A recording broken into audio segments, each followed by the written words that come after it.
ಕಳೆದ ಒಂದು ವರ್ಷದಿಂದ ಕರ್ನಾಟಕ ರಾಜ್ಯದಲ್ಲಿ ಒಂದು ಮೂರನೇ ಶಕ್ತಿಯನ್ನು ನಿರ್ಮಾಣ ಮಾಡಬೇಕು. ಬಿ ಜೆ ಪಿ ಮತ್ತು ಕಾಂಗ್ರೆಸ್ ಮಧ್ಯ ಒಂದು ಮೂರನೇ ಶಕ್ತಿ ಕರ್ನಾಟಕಕ್ಕೆ ಬೇಕು.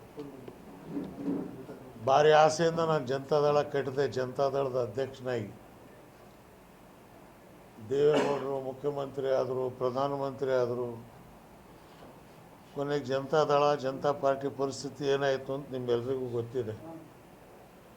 ಕೊನೆಗೆ ಅವರು ಬಿ ಜೆ ಪಿ ಜೊತೆ ಹೋದರು. ನಾವೆಲ್ಲರೂ ಸೈದ್ಧಾಂತಿಕವಾಗಿ ಜಯಪ್ರಕಾಶ್ ನಾರಾಯಣರವರ ಸಿದ್ಧಾಂತದಲ್ಲಿ ವಿಶ್ವಾಸ ಇರ್ತಕ್ಕಂಥವ್ರು ಬಿ ಜೆ ಪಿ ಜೊತೆ ಹೋಗಬಾರ್ದು ಮತ್ತು ಕಾಂಗ್ರೆಸ್ ಎರಡರಿಂದಲೂ ಸಮಾನಾಂತರನ ಕಟ್ಟಿಕೊಂಡು ಒಂದು ಮೂರನೇ ಶಕ್ತಿ ನಾವು ಕಟ್ಟಬೇಕು ಅಂತೇಳಿ ಈಗಾಗಲೇ 20 ಜಿಲ್ಲೆಯಲ್ಲಿ ನಾವು ಪ್ರವಾಸ ಮಾಡಿ ಒಂದು ಶಕ್ತಿಯಾಗಿ ಕರ್ನಾಟಕದಲ್ಲಿ ಉಮ್ಮಿಸ್ತಾ ಇದ್ದೀವಿ. ಇದೇ ಸಂದರ್ಭದಲ್ಲಿ ಈ ಒಂದು ಉಪಚುನಾವಣೆ, ಅದರಲ್ಲೂ ದಾವಣಗೆರೆ ಕರ್ನಾಟಕದ ಸೆಂಟರು. ಇವತ್ತು ಈ ಚುನಾವಣೆಯಲ್ಲಿ ಕಾಂಗ್ರೆಸ್ ಪಕ್ಷ, ಬಿ ಜೆ ಪಿ ಇದ್ರ ಮಧ್ಯದಲ್ಲಿ ನಾವೊಂದು ಕ್ಯಾಂಡಿಡೇಟನ್ನು ಹಾಕಬೇಕು ಅಂಥೇಳಿ ಅನೇಕ ಜನರ ಜೊತೆಲಿ ನಾನೇ ನೇರವಾಗಿ ಸಂಪರ್ಕ ಮಾಡಿದೆ. ನಮ್ಮ ಬಿ ಎಸ್ ಚನ್ನಬಸಪ್ಪನವ್ರ ಮಗ ಅವರಿಗೂ ಮಾತಾಡಿದೆ. ನೀವು ಒಳ್ಳೆ ಉದ್ಯಮಿಗಳು, ನೀವು ಬರ್ರಿ. ಮುಂಡ್ರಾಸ್ ವೀರಭದ್ರಪ್ಪನವರು, ಗಾಂಜಿ ವೀರಪ್ಪನವ್ರ ನಂತರ ಇಲ್ಲಿ ಯಾರು ನಿಮ್ಮ ಸಮಾಜದಲ್ಲಿ ಅಂಥ ಶಕ್ತಿವಂತರಿಲ್ಲ ಅಂತ. ಅವರು ಇಲ್ಲ ಸರ್, ನಾವು ರಾಜಕಾರಣಕ್ಕೆ ಬರೋಲ್ಲ, ಬಟ್ ಮುಂದೆ ಏನಾದರೂ ಬೇಕಾದ್ರೆ ವಿಚಾರ ಮಾಡ್ತೀನಿ, ಈಗ ನನಗೆ ಸದ್ಯಕ್ಕೆ ಬೇಡ ಅಂದರು. ಆಮೇಲೆ ಮೋಹನ್ ರಾಜ್ರವರು ಕುರುಬರ ಸಮಾಜದಿಂದ, ನವೀನ್ ಅವರು, ಅವರಿಗೂ ಹೇಳಿದ್ವಿ, ನೀವು ಏನಾದರೂ ಕ್ಯಾಂಡಿಡೇಟ್ ಆಗಂಗಿದ್ರೆ ನೋಡ್ರಿ. ಅವರು ಕೂಡ ತಯಾರಾಗಲಿಲ್ಲ. ಆದರೆ ಶ್ರೀಮಾನ್ ಆದಿಲ್ರವರು ಅಡ್ವೊಕೇಟು, ಗ್ರ್ಯಾಜುಯೇಟು ಮತ್ತು ಅವರ ತಂದೆ ಹಳಬರು ದಾವಣಗೆರೆ ಶಿವಶಂಕರಪ್ಪನವರ ಸಹಪಾಠಿಗಳು. ಇವತ್ತು ಅವ್ರ ಮಗ ಧೈರ್ಯ ಮಾಡಿಲ್ಲ, ನಾನು ನಿಂದಿರ್ತೇನೆ ಅಂತ ಹೇಳಿದಾಗ ನಾನು ಹೇಳಿದೆ, ನಾನೇ ಬರ್ತೀನಿ. ಚಂದ್ರಶೇಖರ್ ಅವರು, ಮುನಿಯಪ್ಪನವರು, ನಾವೆಲ್ಲರೂ ನಿಮ್ಮನ್ನು ಕರ್ನಾಟಕ ನವನಿರ್ಮಾಣ ಈ ಆಂದೋಲನದ ಪರವಾಗಿ ಸಹಾಯ ಮಾಡಿ. ಫಸ್ಟು ವಜ್ರದ ಗುರುತೇ ಸಿಕ್ಕಿದೆ, ಒಳ್ಳೆ ಗುರುತದು. ಇಲ್ಲಿಂದಲೇ ಅದು ಶುರು ಆಗಲಿ ಅಂಥೇಳಿ ಆದಿಲ್ ಅವರಿಗೆ ಕ್ಯಾಂಡಿಡೇಟನ್ನು ಮಾಡಿದ್ದೀವಿ. ಮತ್ತು ಇದು ನಮ್ಮ ಪ್ರಣಾಳಿಕೆ. ಯಾವುದೇ ರಾಜಕೀಯ ಪಾರ್ಟಿ ಪ್ರಣಾಳಿಕೆಯನ್ನು ಇದುವರೆಗೆ ಮಾಡಲಿಲ್ಲ. ಆದರೆ ನಾವು ಮೂರನೇ ಶಕ್ತಿ ನಾವೇನು ಮಾಡ್ತೀವಿ, ಏನು ಮಾಡೋಕ್ಕೆ ನಮ್ಮ ಕೈಯಲ್ಲಿ ಸಾಧ್ಯ ಅನ್ನಕ್ಕಂಥದ್ದನ್ನು ಇದರಲ್ಲಿ ನಾವು ಸ್ಪಷ್ಟವಾಗಿ ಹೇಳಿದ್ದೀವಿ. ನಮ್ಮ ಮಾರ್ಗದರ್ಶಕರು ಬುದ್ಧ, ವಾಲ್ಮೀಕಿ, ಬಸವಣ್ಣ, ಮಹಾತ್ಮ ಗಾಂಧಿ, ಬಾಬಾ ಸಾಹೇಬ್ ಅಂಬೇಡ್ಕರ್ ಅವರು, ಟಿಪ್ಪು ಸುಲ್ತಾನ್ರವರು, ಕೃಷ್ಣದೇವರಾಯ ಒಡೆಯರು, ರಾಷ್ಟ್ರಕವಿ ಪುಟ್ಟಪ್ಪನವರು, ಹಸಿರು ಸೇನೆಯ ನೇತಾರರಾದಂಥ ನಂಜನಸ್ವಾಮಿಯವರು ಮತ್ತು ದಲಿತ ಸಂಘಟನೆಯ ಹೋರಾಟವನ್ನು ಪ್ರಾರಂಭ ಮಾಡಿದಂಥ ಕೃಷ್ಣಪ್ಪನವರು, ಪ್ರೊಫೆಸರ್ ಕೃಷ್ಣಪ್ಪನವರು. ಇದು ನಮ್ಮ ಒಂದು ಇವರ ಆದರ್ಶಗಳನ್ನು ಕರ್ನಾಟಕ ರಾಜ್ಯದಲ್ಲಿ ನಾವು ತರ್ತೇವೆ.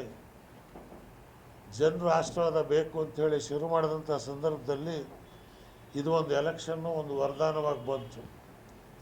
ಇವತ್ತು ಕರ್ನಾಟಕದಲ್ಲಿ ಕಾಂಗ್ರೆಸ್ಸು ಮತ್ತು ಬಿ ಜೆ ಪಿ ಹಂಚ್ಕೊಂಡಿದ್ದಾರೆ. ಇವರು 5 ವರ್ಷ ನಾವು, 5 ವರ್ಷ ನೀವು. ಇದು ಭ್ರಷ್ಟಾಚಾರ, ಅದು ಏನು ಮಾತಾಡೋಂಗೇ ಇಲ್ಲ. ಮೂರನೇವ್ರು ಯಾರಿಗೂ ಅವಕಾಶವೇ ಇಲ್ಲ.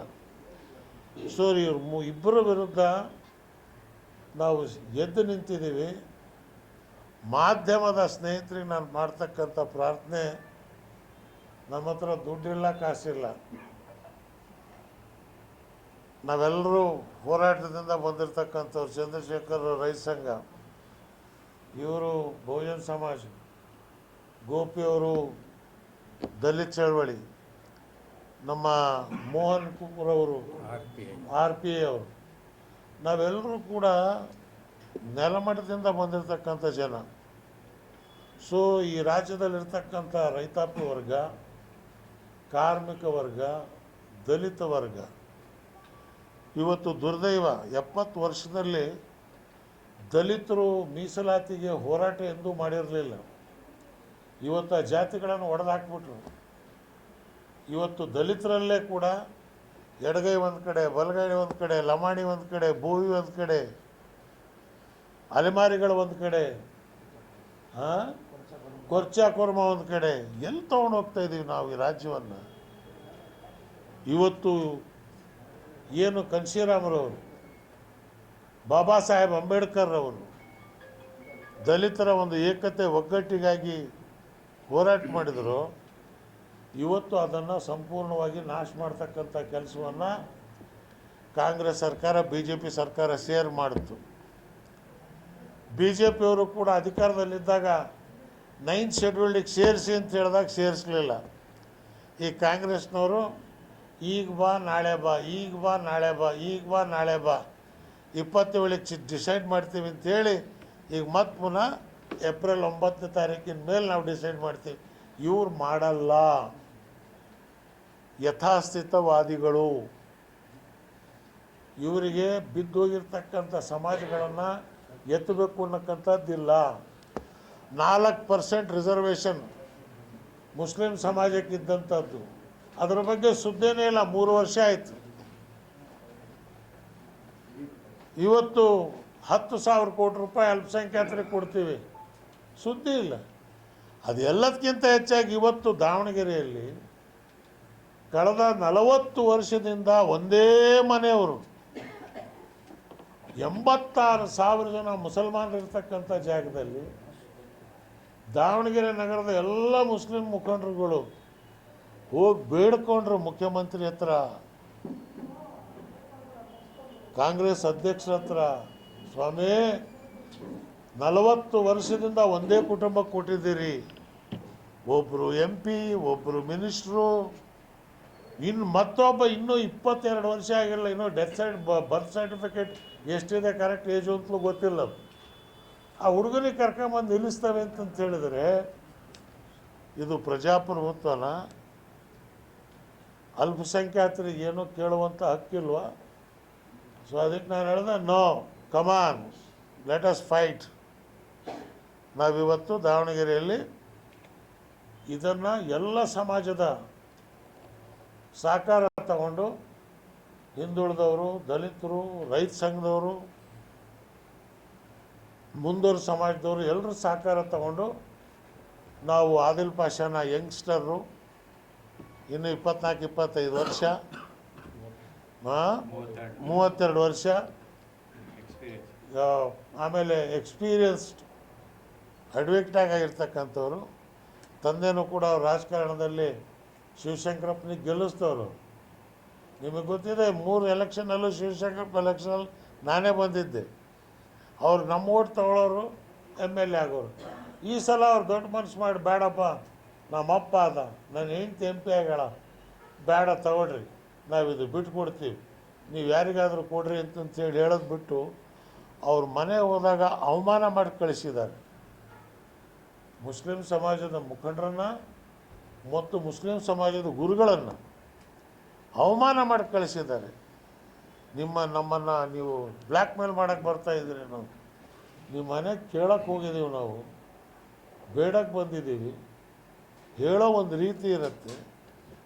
ಅಥವಾ ಅದು ಯಾಕದು ಏನಾಗಿದೆ ಇವ್ರಿಗೆ ಗೆಲ್ಲೇಬಾರ್ದು ಅಂತೇಳಿ ಕಾಂಗ್ರೆಸ್ ತೀರ್ಮಾನ ತಗೊಂಡಿದೆಯೋ ಗೊತ್ತಿಲ್ಲ ನನಗೆ. ಆದ್ದರಿಂದ ನಾನು ಯಾರ ಬಗ್ಗೆ, ಶಿವಶಂಕರಪ್ಪನ ಬಗ್ಗೆ ಆಗಲಿ, ಮಲ್ಲಿಕಾರ್ಜುನ ಬಗ್ಗೆ ಆಗಲಿ, ಯಾರ ಬಗ್ಗೆಯೂ ನಾನು ದೂರಕ್ಕೂ ಹೋಗೋದಿಲ್ಲ, ಯಾರ ಬಗ್ಗೆ ಟೀಕೆ ಮಾಡೋಕ್ಕೂ ಹೋಗೋದಿಲ್ಲ. ನಾವು ಬಂದಿರೋದು ಭಿಕ್ಷೆ ಬೇಡಕ್ಕೆ ದಾವಣಗೆರೆ ಜನರ ಹತ್ರ. ಇದು ಕೇವಲ ನೀವು ಗೆಲ್ಲಿಸ್ತಕ್ಕಂಥದ್ದು ದಾವಣಗೆರೆ ಒಬ್ಬ MLAಗಲ್ಲ, ಕರ್ನಾಟಕ ರಾಜ್ಯದಲ್ಲಿ ಮೂರನೇ ಶಕ್ತಿಗೆ ಒಂದು ಬುನಾದಿ ದಾವಣಗೆರೆಯಿಂದಲೇ ಆಗಬೇಕು. ಮೋಹನ್ ರಾಜು ಅವರು ಬಂದಿದ್ದಾರೆ, DSS ರಾಜ್ಯಾಧ್ಯಕ್ಷರು. ಸೊ ಅದಕ್ಕೆ ಇವತ್ತಿನಿಂದ 8ನೇ ತಾರೀಕು ತನಕ ನಾವೆಲ್ಲರೂ ಇಲ್ಲೇ ಇರ್ತೀವಿ. ನಿಮ್ಮೆಲ್ಲರ ಸಹಕಾರ, ನಿಮ್ಮೆಲ್ಲರ ಸಹಾಯ ನಮಗೆ ಬೇಕು ಅಂತೇಳಿ ಕೈ ಮುಗಿದು ನಾನು ತಮ್ಮಲ್ಲಿ ಪ್ರಾರ್ಥನೆ ಮಾಡ್ಕೊತೀನಿ. ಸ್ನೇಹಿತರೆ,